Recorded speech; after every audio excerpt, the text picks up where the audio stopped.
morning and welcome to the Carla Marie and Anthony Show. My name is Anthony. I'm Carla Marie. Why are you looking so mischievous? There were like weird sounds.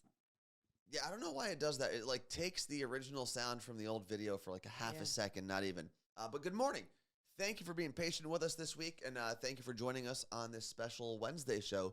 If this is the first time you're here, normally we do shows on Monday, Tuesday, and Thursday, 8 o'clock in the morning here on the West Coast, 11 o'clock in the morning on the East Coast. But we knew going into this week, Tuesday, we were not going to be able to do a stream. Monday. No, Tuesday.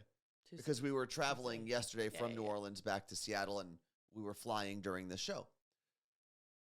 And we'll get into all the New Orleans stuff and the travel and whatnot in a second.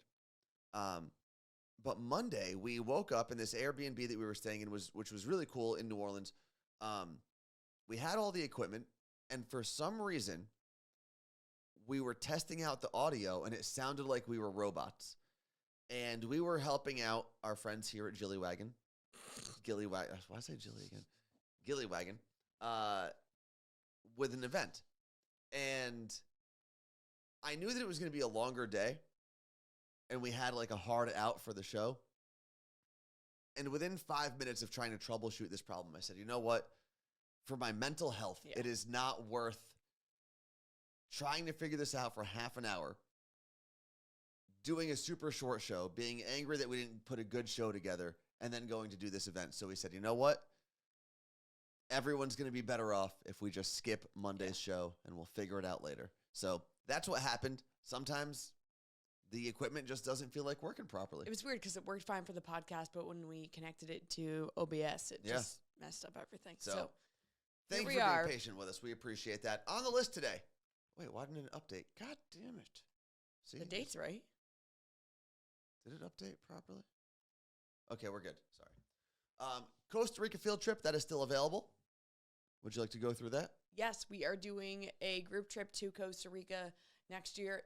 Planned, but not planned by Anthony and I. And I say that where like we got to pick all the things that we're doing, but there is a backbone to this. There is a company called Trova Trip that does, they're probably on 50 of these trips right now as we're speaking. So they know what they're doing. They've done this before.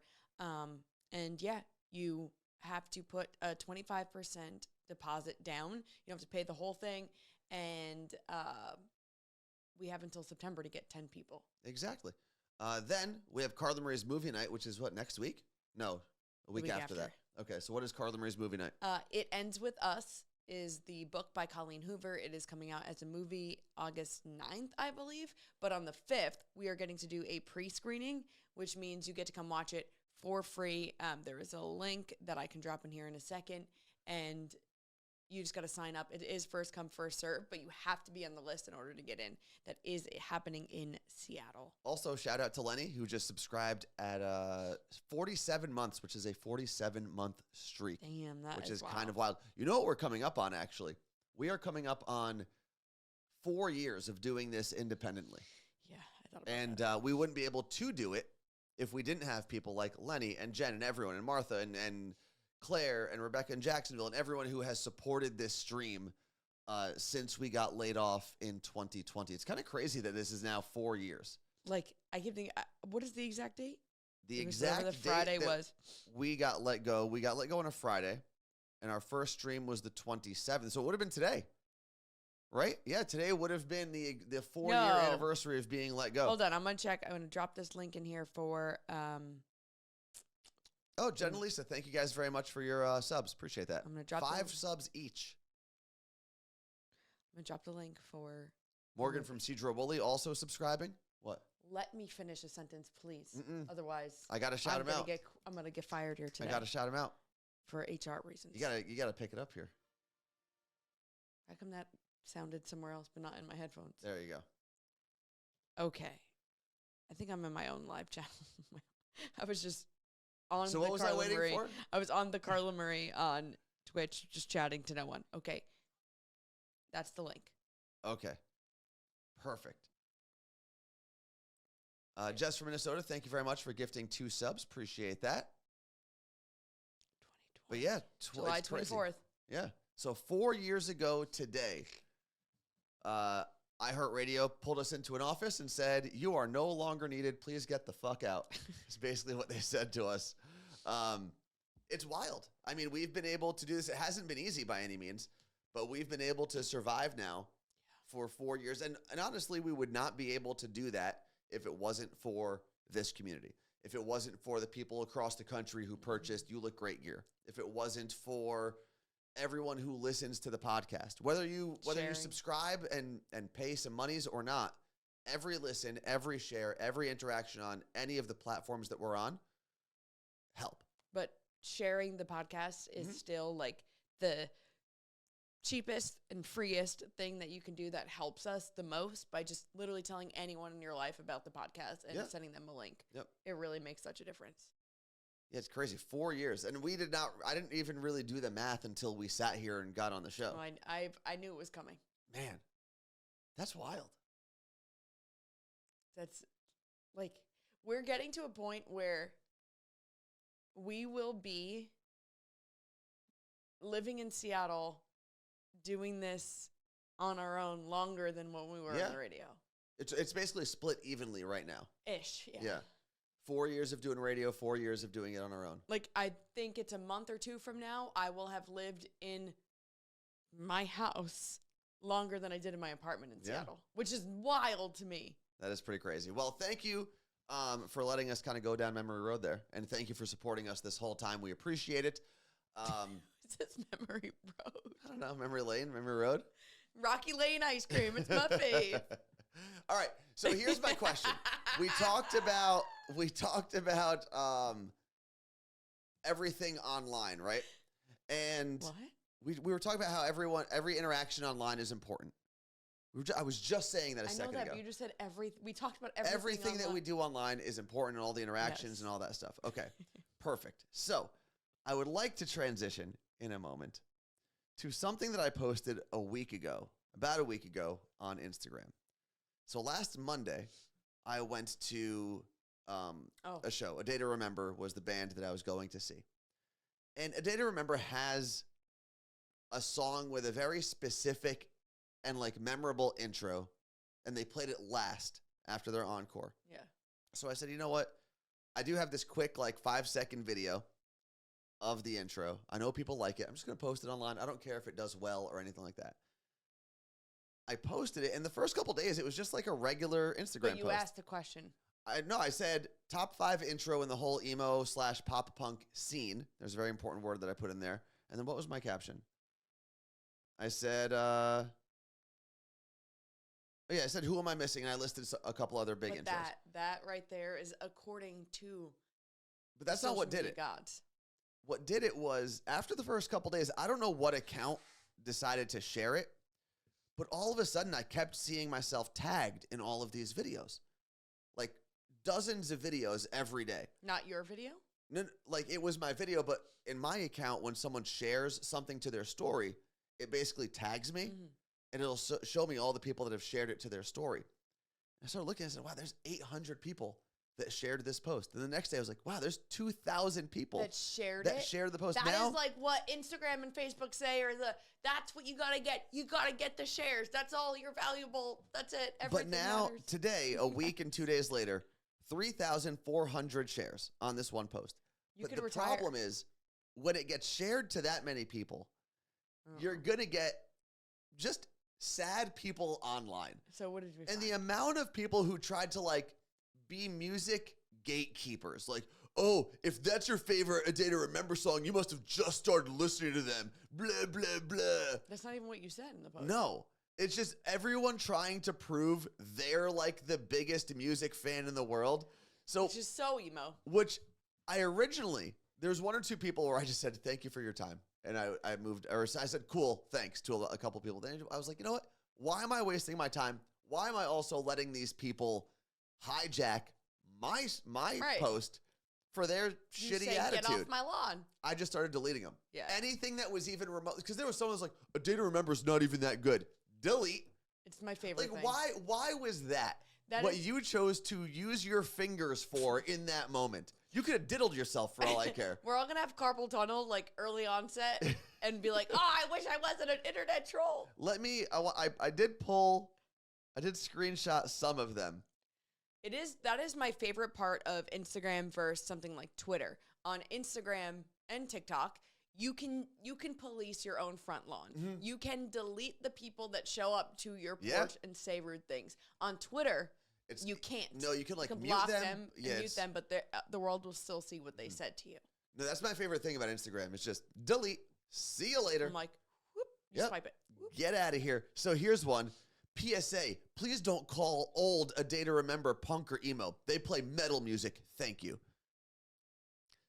I said the pop punk emo scene, very specifically, and I put that word in there on purpose because the scene really was like everyone at Warped Tour and Bamboozle and all those shows.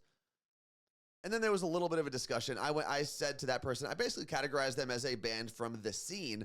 I don't know if I'd say that they're full metal. Right. And then there was like, oh, and then that person said, I get it. You only listen to their new stuff and only know their songs from TikTok. Checks out. Delete. See you later. What? Dope. They're also just like, what a dig. Like, Yeah. why do you care if anyone just, like, Oh. if someone was like, oh my God, I just started listening to Taylor Swift last week and I love her music, I'd be like, welcome. Oh my God, there's so much for you to learn. Why do you have to be an asshat? And Angela in Spokane is asking, what post is this? It's my most recent post on Instagram. It's just of a concert. It's a very shitty concert video, which a lot of people decided to tell me, oh, shittiest concert video I've ever seen. Delete. See you later. But then there was this guy who had to try to be the toughest person in the comments section. And he said, I'm to the point where if you stand in front of me and block my view holding up your phone, you're getting an entire bottle of water to the back of your head and all over your phone. It's gotten out of hand. First off, you have no idea how long I filmed. This video was filmed for 15 seconds, maybe. Also, that man clearly hasn't gone to a concert. Yeah. And then I put my phone down because I am someone who does like to make sure I am in the moment at shows. I knew that song was coming up. It's one of my favorite songs out there. I probably listen to it 500 times a year. Okay, but So I wanted to get the video. I would love to watch this man dump a water on someone's head and then get thrown out of the concert. So he's the person I wrote, cool, thanks for your input. And then I was like, you know what? I'm just deleting his comment. Damn, I want to go back and yell at all these jazz hats. Oh, no, all of them. A lot of the people that were either they say, not even a top 5 intro. I'm like, okay, man. And there were people who would add to the list that I created. And that was the point of the post. Not to come out here and be a negative Nancy. Sorry to all the Nancys out there. This is what happened when we had those 2 cat videos. Really, it was the one that had the most hate on it. The one where I was viral, like, yelling at the cats? Not yelling, but you were scolding them, and you had you were going to put the ice scraper in the car. Yeah. So you were talking to him like this, and people were like, I don't like the way he's waving the thing at him. Yeah. Oh my, this is abusive behavior. And I was like, but it's the and I'm a snowflake. The best and worst part of the internet, right, is you can meet all these, and so many people. I mean, there were people at the Seattle show. They were like, oh my God, I see myself in this video. That's so cool. Yeah. And that's the great part, right? You can build this larger community of people. And even if it's just that one interaction, if you never interact with that person again, if it made you feel good in that moment, that's the best part. And then there's the worst part, where it's the people that have to come out and somehow like prove their worth in their community or their toughness or whatever it is. And I think it was Jess from Minnesota in the chat said, there's so much gatekeeping in metal. And it's like, yeah, just let people enjoy the music. You should do the same, post the same video, and then write something like, what are your favorite heavy metal bands? Mine is... and then there's going to be someone that comes in and They're goes, not heavy metal. They're not heavy metal. They're new age metal, blah, blah, blah. And that's one of my biggest problems with like the rock music scene in general is everyone picks their tiny little subsect of rock. And if you don't categorize it perfectly, it's like, that's new metal, bro. That's post-hardcore. That's emo. That's pop punk. Shut up. You should comment and be like, what company do you work for? Are you responding? Enjoy the music. Is this company time? I would find out where they work and just send it to their boss. And that's like the gatekeeping part of it. And listen, if you disagree with my list, that's a different point. If you wanted to add stuff to it, that's great. That's what the whole thing was about. But like the negativity and the tough guy stance people were taking, I have no time for that. And I'm just deleting. These are the same. We had this conversation last week, but these are like the same people that like were getting angry about Nickelback becoming cool or whatever. Yep. They're the same people. But it was really cool to see that post kind of just take off after, because normally, especially in our line of work, if you will, pretty quickly if something is picking up steam. That was just a video. I posted it 3 days later, didn't even think about it. And then I started seeing the numbers kind of just go up and up and up. And thankfully, 95% of the comments were all like, love this song, so much fun. I'm going to see them here, whatever. There were a couple people. There was one guy who was I think his post might still be in there. He said something like, this is definitely the St. Louis show. I know because I see the streamers. And I just said, no, I went to this show in Seattle. This is the Seattle show. This is my video. And then it happened a couple different times. It's like, guys, do you not realize that this band puts on the same exact show in every city? Let them think otherwise. Their city got the streamers, nobody else. It was just weird. But it was cool to see that kind of take off. Let's see what other like non-polarizing things we could post that turn into polarizing things. Everything. I love milk. Everything. It will. 100%. Oh, milk? Oh, pasteurized? You got to have the raw milk.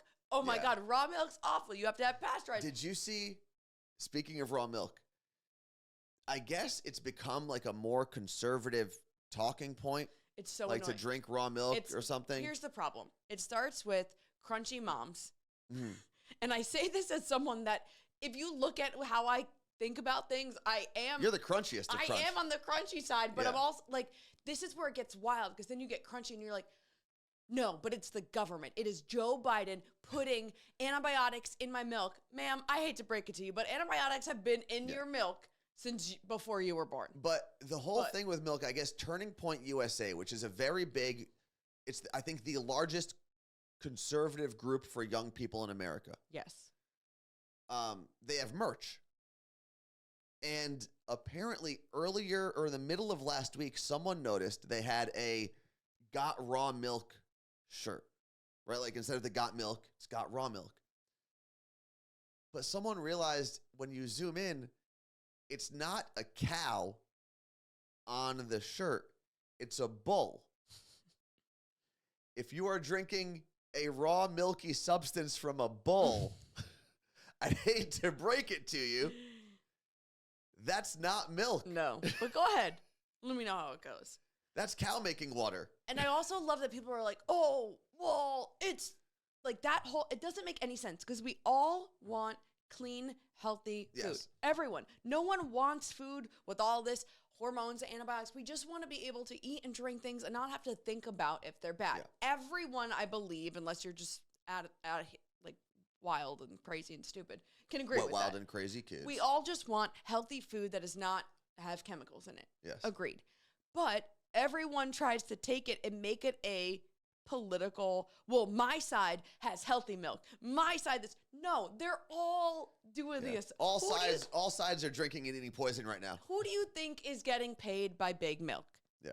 Every Republican and Democratic politician. It's not just one side.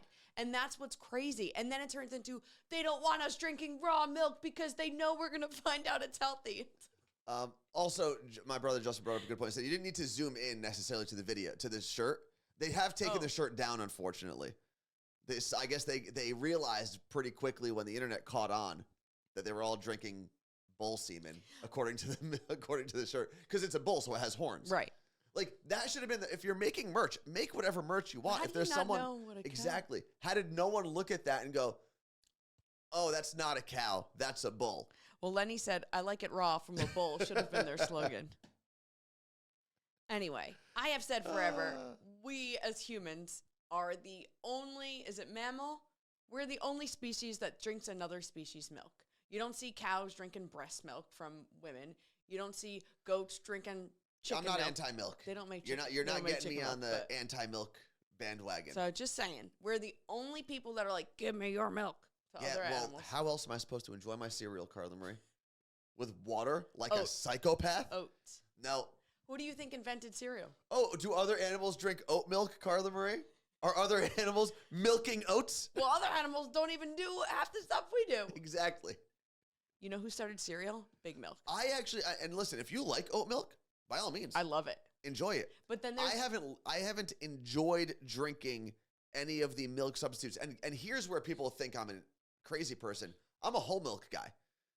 Don't give me that watered down milk nonsense. I want whole, thick milk. The second I want that bull milk.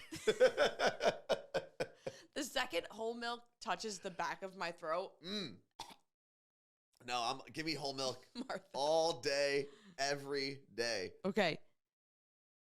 But here's what's funny is now, like, okay, there's oat milk, but there's all this, like, do you know how much sugar is in oat milk? And it's like, everyone's attacking oat milk. And then all of a sudden there's, like, these nutritionists that are like, guys, it's not that bad. If you know, Why? as long as you know what you're putting into your body, you're fine. You can make whatever decision you want. Read the nutritional label. Right. Make your own decision. Exactly. Enjoy your life. But nothing should be consumed other than maybe water, plain water, like, in excess.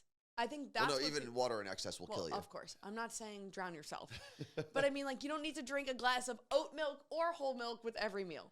No, but when I have my cereal, I am going to enjoy that whole milk. You know what? I might go to Costco today. What do you need to go to? Get myself a big thing of, like, Lucky Charms. Some whole milk. I've actually been wanting to talk about, like, this whole crunchy mom thing for a long time.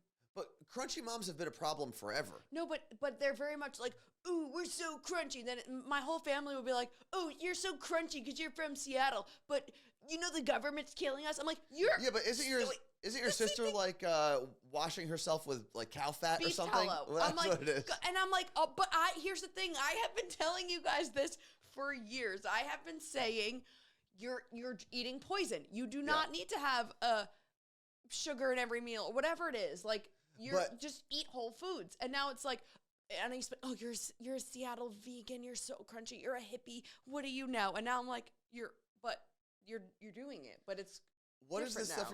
What is beef tallow? What is the whole point of that? I don't know. Does anyone in the chat know? Beef tallow sunscreen, beef tallow face wash. I'm like, so now you're rubbing cow on your face? I don't know how any of that stuff works. But they're also very much like, but you can't be vegan because that's vegan. Vegan is bad for you. And I'm like, well, who said? Here's the thing that happens, and I've seen it happen a lot. Okay, so a crunchy mom, if you don't know the term, is the mom who goes on social media and essentially is like an evangelical health nut. Right? Like, no, I'm not talking evangelical in the terms of like religion. I'm talking even like you talk about how the government is trying to pump your child full of hormones or whatever. Red dyes, which I'm not saying any of these things are good. I'm just saying this is like the stance that they take. But the best part is they're also, a lot of them will be anti-vax, anti-any poison. And then I've seen no one likes poison. Right. Not poison. They're anti-murder. Sorry, I saw people like in my... Okay. I'm saying they will put all of these up there like, you're poisoning our kids, blah, blah, blah, anti-vax. And then my favorite memes are like, these are also the women whose foreheads do not move because they're getting Botox. Yep. And it's like... Or they're using Ozempic. Like, right? And that's fine. Not for its intended purpose. Right. Do all that. But shut up like, you don't get to say both things. But here's what does happen. And I'm going to defend it for a moment. Okay? It's just, hold on. Lenny said, is this a Gen Alpha term? Crunchy moms? Absolutely not. No, it's been around. It's at least a millennial When term. I moved here, I had people be like, oh, you're so crunchy now that you live in Seattle. But crunchy and granola used to be more of like a hippie term. But this is not necessarily hippie. This is the perfect example would be the Midwest mom, the Midwest stay-at-home mom who takes all of the influencer pictures at like the pumpkin patch with all of her girlfriends. They're all wearing the same hat and the same boots and the same white pants. And they're telling you on social media about how everything in your diet is killing you. That's like the most stereotypical version of that person. How, Megan, you've never heard this before. Wow. You're very lucky to not have been called crunchy by anyone in your life. And that's what's crazy. But I want to defend them for one moment. Oh boy. Okay, I'm going to defend them for one moment. There's a glimmer of good in this. And I do think it happens to a lot of parents the moment they become parents, right? Because then when you're not worried about yourself and you're worried about the thing that you are supporting for the rest of its life, or the rest of your life at least, you start looking into things. And you start reading nutritional labels, and you start getting on these mom and dad blogs, right? And you're doing it for a good reason. You're trying to make sure that your kid is as healthy as possible, and you're doing the right thing. And then most people can keep it within the bumpers, right? Right. And some people go off the rails, because when you really do search and see what the food industry has been able to get away with, specifically in America, you start realizing that it's really messed up. And it does, and this is where I don't love it becoming a right versus left thing. That's what it is it's a rich corporate issue that regular people can't defend themselves against, because we have no more options. And when all of the food companies are essentially 4 big companies, we don't have the option. And you start going a little crazy when you realize that we have lost control of our food distribution and production. And that's exactly what I was trying to get to earlier, is that, like, yes, when you look at Europe and then you look at us and see the things that are regulated from even our sunscreen. The sunscreen Anthony got me from Japan isn't sold here because it can't be, because the US hasn't updated their sunscreen standards since the 70s. So we can't get new sunscreen that is technically legally sunscreen. They're 100% correct in their mindset of there should be healthier stuff for us. Yes. They're wrong in that, I'm telling you, when you go look at every one of their posts, it's the Democrats are killing us. And it's like, no, just say the government, period. I'll go with it. That's true. Fine. It's not one side. They're all being paid off. All of them. There are 2 sides to the issue. It's rich versus regular. Yes. Rich versus regular and poor. But Meg said, there is a woman from my town who is crazy like that. She'll see, you know, when airplanes fly by and they have the white, she'll post photos after an airplane flies by and says, look, the government is dropping poison on us. Because it's not... The chemtrail things has been a big one, too. But it's not that airplanes are polluting us. It's the government is specifically dropping chemicals when airplanes fly by to make us sicker, so that we go to the doctor and insurance premiums go up, and then the government. I have no problem with blaming the people who are at fault, but you have to blame the right people. Marijuana, thank you very much for those gifted subs. Appreciate that. We do have to go take a quick break, though, because I think we've snoozed our break enough, and it's going to force it in the next second. So we will get into flying kids and the New Orleans trip that we took. I can't wait till everyone starts seeing crunchy moms on their Instagrams now. You're going to see it. I mean, it's definitely a thing. We will be back in a second. Do the show, shall we? Hello, Carla Marie. Hello. So Carla Marie is getting ready to head over to training camp today. I am. Why does your clock say 10:30? That's New Orleans. I gotta believe that. Well, speaking of which, we just got back from New Orleans. One of the reasons, if you missed it earlier, that we didn't do the show yesterday was we were flying back from New Orleans, and the reason we didn't do it Monday was we had some technical issues trying to get the stream going. But Carla Marie, you were there for what, 4 days? I got in on Thursday evening. Yeah, so you're all day Friday, all day Saturday, all day Sunday, all day Monday. So 4 full days in New Orleans. Yeah. Your first time there? Yeah, it was so fun. Checking off Louisiana? I did. My 41st state. I didn't even have a single hurricane or grenade or shark attack. But you went to Bourbon Street, We just walked down Bourbon Street. Like, when we landed, like, I was in my airplane clothes, in my sweatpants. I was in a swamp in my sweatpants. Okay. Do not recommend. There was a swamp in your sweatpants? No, is that what you're saying? basically. But I went there with Gilly Wagon, which is Seattle Cocktail Club. That's their parent company, to help them prep and get ready and then work at this event, which is when Anthony eventually came in and did that as well. So I got to do a lot. I got to go on a tour of New Orleans. If you're going, I highly recommend going with Paul. He does the NOLA Big Four tour. He puts you in his car and takes you around. It's the best. What's the Big Four? He takes you to the Garden District, a cemetery, Bourbon Street. French Quarter, not Bourbon Street, but yes. And there's one more thing. What is it with New Orleans and people are fascinated with like dead stuff there, right? Like they go see cemeteries and and crypts and stuff. Yeah. Why? They just have a lot of dead people. Okay.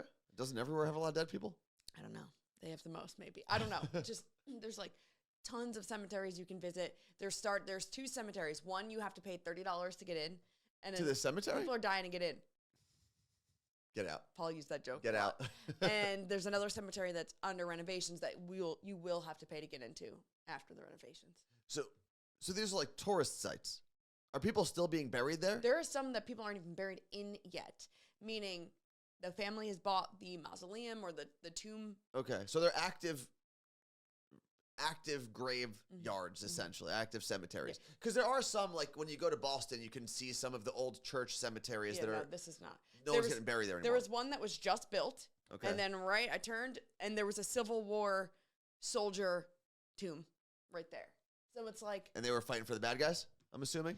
Yeah, the soldier who shot the first either bullet or cannon, I'm not sure what they were using, musket, who knows, in the Civil War. Like the first, like, okay, we're doing this. Shots fired, he was buried in there. Oh, wow. Yeah. That's kind of crazy. I know. There are stories about how people thought at the time the Civil War was going to be very quick. And for the first battle, there were like essentially fans that showed up and watched on like a hillside and then realized very quickly this was pretty gruesome and everyone left. But they didn't think the Civil War was going to take as long as it did or be as bloody and terrible as it was. We should learn from history. We absolutely should. Let's see. There's a question from Dana in Maryland that said, no. Okay. Not a question, So sorry. I did Dana, a tour that said the burial plots are super expensive because they're so limited. Carla Murray. So Dana also said the cemeteries have to be above ground because they can't bury in the ground because it's a swamp.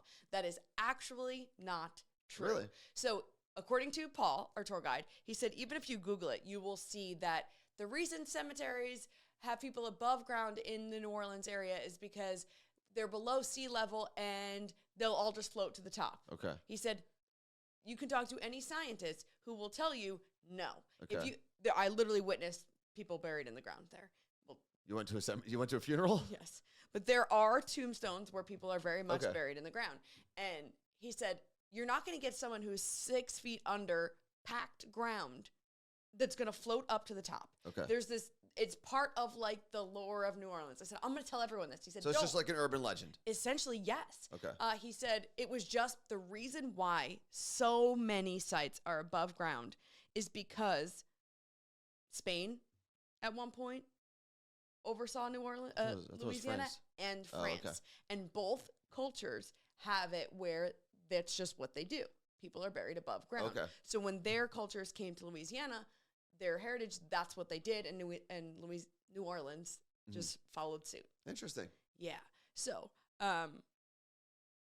it's kind of why I said, but I'm looking over here, and this ground looks a little uneven. And he said, well, it does flood. It does get uneven, but I'm telling you now, there's no coffins popping up out of the ground. He said, I've lived here 54 years. Never once did we have a body come up out of the ground. And people have been buried underground. Yes, I literally looked. I saw it. So I know nothing hate about to ruin it for you, but that happened. There was also something, I forgot what documentary I was watching about New Orleans. And one of the reasons, at least in the African-American community, that they have kind of vibrant, fun almost funeral processions is the French were out of the colonizing powers, right? The French, the Dutch, the Spanish, the English, out of the colonizing powers that brought slavery to the New World.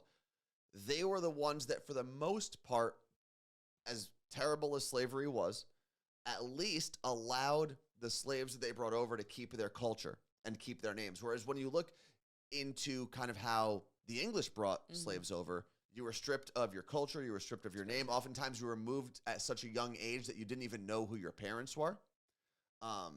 Which is one of the reasons people will argue, like, oh, how come African Americans or black people in America can talk about black pride and whatnot when white people can't? And it's because black pride only became a thing in America because these large groups of Africans that were brought over were stripped of their culture, and generation after generation knew less about their heritage on purpose because of the white slave owners, which is why if you go, oh, well, why can't I be proud to be white? You can be proud to be Italian, Irish, German, whatever you want to be. They were robbed of that privilege for 400 years, which is why when you say shop black, it's different than, or shop black-owned stores. It's different than saying shop white-owned stores. Right. There's a huge difference there, and it is something that I don't think a lot of people understand. But going back to New Orleans, it's one of the reasons you have these like very vibrant funeral processions is, I guess, in some of the cultures in Africa, that's what they did. And they were allowed to celebrate their deaths appropriately in the New Orleans territory, as opposed to what they had to do when they came over to British or Spanish colonies. I mean, there's so much to learn. Like, I learned so much doing that tour with him, and how, like, there's 25 parades that happen in a 2-week period during Mardi Gras on, I believe it's St. Charles Street, not on Bourbon Street. And he was like, no one's naked during these parades. And he was very much like saying, like, you often hear, like, New Orleans, it's just chaos. He's like, that's one of the biggest things that. Yeah, you just whip your boobies out, right? He's like, yeah, sure, show your boobs on Bourbon Street during Mardi Gras. He's like, but you pull your pants down, man or woman, you're going to jail. And he's like, that's one of the biggest things here that people don't understand about Mardi Gras, because you see whatever you see. I said, that's like Seattle. You see beads and boobs, right? I was like, Seattle, everyone thinks that it's just lawless, and it is not. It's a little bit lawless sometimes. But it's not like what you see on the news. And we were telling him that. He's like, really? And I'm like, yeah, the same way you just told us that. So we had a moment of realization that you can't trust anything about a place until you visit it yourself and talk to people there, which is very much how you and I, Anthony, have learned so much, is by going to that city and taking the tour and meeting the locals. And I highly recommend traveling. I know you just went to Japan. There are different kinds of traveling you can do, right? You can go to the other country, you can get on a plane, or you can hop in your car, go to a new city in your state, but also just go to a new state. Like, being in New Orleans truly felt like I was in another world. Well, I think that's the unbelievable privilege we have in America, right? When you think about it, America is what, the 4th largest country in the world? I think it goes Russia, Canada, China, America, or maybe America, China, whatever. We're top 3 or 4 in terms of land mass. We are a country that really, when you break it down, should be a bunch of little countries. Yeah. So you can travel from Seattle to Southern California, to the desert, to multiple parts of Texas, to New Orleans, to Florida, to the Northeast, to the Midwest, and see so many different cultures and ways of life. And none of them are right or wrong. They're just different. And they've developed over the last 250 years. And it's one of the beautiful things about America. And I think you have to do that first, or at least you have to do that at some point while you travel abroad. Because it's great to know how the rest of the world lives, but what use is it if you don't know how the rest of your country lives? Which is why I think both of them are super important. You know, going to Japan is just as important as going to New Orleans. I completely agree. And being in New Orleans and eating the food, I have this theory that no matter where you travel to, the food always tastes better because you're traveling and it's fun. Like, because it's an experience. Yes. Right? But I had probably the best food of my life in New Orleans. I didn't get enough time this trip, but I have. The last time I went there for WrestleMania, when I was working for Elvis's show, that's when we got The Rock to call into Elvis's show. I got to spend about a day and a half, and some of the burgers I had were some of the most interesting, best tasting burgers I ate. It was like simple foods were still really good. Mac and cheese was delicious. I also learned that there was a huge Italian population in New Orleans at one point, where I believe it was the entire French Quarter actually was Italian people, and they kind of took it over.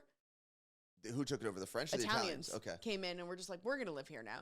And I was like, well, I wonder what made that transition. And he's like, well, my tour guide and I were talking, because I'm pretty sure his dad is from Brooklyn, and Paul, my tour guide, lived in New Orleans his whole life. Okay. But he said that it came to a point where people just started going directly to there. And the theory is that people would emigrate to New York, New Jersey from Italy, and then move to New Orleans. And then the rest of their family would come directly there. Yeah. So there's I didn't get to go to this, but there's a Creole Italian restaurant. Oh, cool. I need to, it's like Cajun Italian food. Yeah. And I really, really wanted to do that. But there was an Italian New Orleans museum right around the corner from the first Airbnb we were staying in. There's a lot of Italian history that I had absolutely no idea about that was there. Yeah, because especially when you grew up in New York or New Jersey. Why would there be anyone anywhere else? You just figure every Italian lives there. And Chicago. Yeah. That's it. But even then, I don't think I really realized how Italian Chicago was until much later in life. So traveling. Even though I knew who Al Capone was, like I knew that there was the Italian mob there, and he was from Brooklyn or something and moved out there. But I guess I never really thought about it until I was older. Yeah. So my new thing that I will do when I go to any new city or country is, as early in the trip as possible, do a tour Yeah. of the city. So whether it's one of those sightseeing buses, but if you can find a local tour guide, that's way different. This was like a personal tour. Our friend Amy, who owns Gilly Wagon, found him through an Airbnb experience when she visited last time, and just booked him directly for Stephanie and I, who works at Gilly Wagon, and we did the tour together. And I learned so much. I was like, man, I wish I did this day one so that I would know what restaurants to go to. I mean, some of the oldest restaurants actually the oldest restaurant in America, I believe, is in Louisiana. Really, like the still functioning? There are some restaurants that are over 100 years old still functioning. That is one of the cool things. I never would have thought about using Airbnb for experiences, but I know Andrew did it while we were in Japan. That's one of the ways. I think that's how we got the food making class, the fake food making class. And it does make a lot of sense if there are local people that can show you around. That's what we did. And they are vetted to a certain degree with Airbnb, right? In Spain, that's how we did the hike, that tour guide. That was through Airbnb as well? I did not know that. So I've been on 2 Airbnb experiences. And you had no idea? No. But it seems I will definitely look at that next time I travel to a place I'm not familiar with. Just because it's true. It is someone like local. It's not, one of those commercialized tours. And should we start doing tours? Listen, I got ideas. We could do a Seattle tour. I feel like at this point I could do a Seattle tour. 100% could do a Seattle tour. I feel like when I What are your big drive four? people, huh? What are your big four? Where are you taking My people? big 4. I know it sounds corny, but I would take everyone to Pike Place Market, but I would take them to Market Grill specifically. I would take them to the Smith Tower. It's one of my favorite buildings in Seattle. Big 4. It's a good question. Depends on the time of the year, too. I would go Pike Place Market, Space Needle, Cary Park, so you can see a view of the whole city. And then probably something in Capitol Hill, but also Golden Gardens. I would add Ballard. I don't think Ballard gets enough love. It doesn't, but I think taking someone to Golden Gardens, you get to see the Olympic Mountains, which you can also see from Pike Place Market. But again, it depends on the time of the year, because sometimes you'll go there and you won't see across the sound. Starbucks Roastery. Oh, you know what's funny? We didn't talk about this at all. When I got to Japan, turns out, I think out of the 7 Starbucks Roasteries that are in the world, one of them was right by our Airbnb. Oh, wow. So Andrew and I were walking around just trying to find some food the moment I got there. And we walked by the Starbucks Roastery. Why do you keep saying it like that? Starbucks Roastery? You're saying Starbucks. Starbucks. No, you said SCAW. Okay. Twice. Starbucks. It was driving me insane. By the Roastery. And Andrew had asked me, he was like, oh, do you want to go there? I said, well, we have one in Seattle. I don't need to go. I literally live in the Bucks headquarters. We pass it, and then we were taking a picture outside of 7-Eleven. It was like my first picture of the trip. And this woman comes up, and I asked her to take a picture of us. She did. And she said, hey, did you just get here? I said, yeah. She goes, well, have you been to the Starbucks Roastery? Starbucks. I'm saying Starbucks. Starbucks Roastery. Jesus Christ. And I started telling her, I said, no, we walked by it, but I've been to them in Seattle. She goes, oh my God, it's so great, blah, blah, blah. And then I realized she was walking by with like a Starbucks, tote bag. It's like, that bitch is probably the manager of Starbucks and just tried to make an extra buck on me. But yeah, the Roastery is pretty cool, actually. Even though I don't drink Starbucks or even drink coffee or Starbucks, it's a cool experience. Yeah. But I don't think I'd put it in my big 4, though. But what is important to note about the tour that I did, it wasn't like we were getting out. Like, yes, we got out at the cemetery. Yes, I stopped at a beignet place and ran in. We got out once in the Garden District, but it wasn't like we're getting out and going up to the Columbia Tower. Like, I went on a 3-hour tour of New Orleans. And just drove around? Just really drove around, which, yes, I think that's what I'm saying is, like, you do that tour and then you know where you want to go back to. Because if we would never have seen as much stuff if I would have gone out everywhere. And it's also not that kind of city where you're going to get out and go up to the Columbia Tower. Like, that's not what you do in New Orleans. There are not a single tech company in the state of Louisiana, and the only Fortune 500 company in the entire state is oil. So It's not the kind of place where you're going to go into a Pike Place Market, into a Space Needle. It's different. Yeah. So it would be a driving only tour. Or a drinking only tour. Just not at the same time. Well, I guess the driver could. The driver could do whatever they want. It is almost time to get out of here. A quick reminder for your movie night, Carla Marie. It is August 5th. It is a free screening, advanced screening of It Ends With Us. Anyone is welcome. You just have to make sure you put your name on the list. And that does not guarantee that you will get in. It is first come, first serve. This is what these movie companies do. It's not me. They have to pack the theaters and overpack the theaters because they have to go back and be like, hey, Sony, look, we had every seat filled. And that's what they have to do. So I recommend getting there within at least an hour before it starts. 30 minutes before is fine. So you can get in line. Excuse me. This is a very big movie. Okay, maybe not. Maybe I don't know anything about It Ends With Us. Ends? Starts. Ends. Claire just put the link in there. Thank you, Claire. Thank you very much to Claire. Thank you very much to everyone who was patient with us this week. I know Wednesday is a weird day to do a show for us, but we felt like we kind of had to since we missed the Monday and Tuesday. We will be back tomorrow. Yep. And then I will travel down to San Diego. Which means? St. Diego or Whale's Vagina, depending on your translation. And I'll have my brother's bachelor party. Yep. So that'll be a lot of fun. We're going to be at Comic-Con. Talk about all that tomorrow. Thank you for hanging. We will see you tomorrow. Peace out. We need to pick our Olympic event. But what do you mean pick them?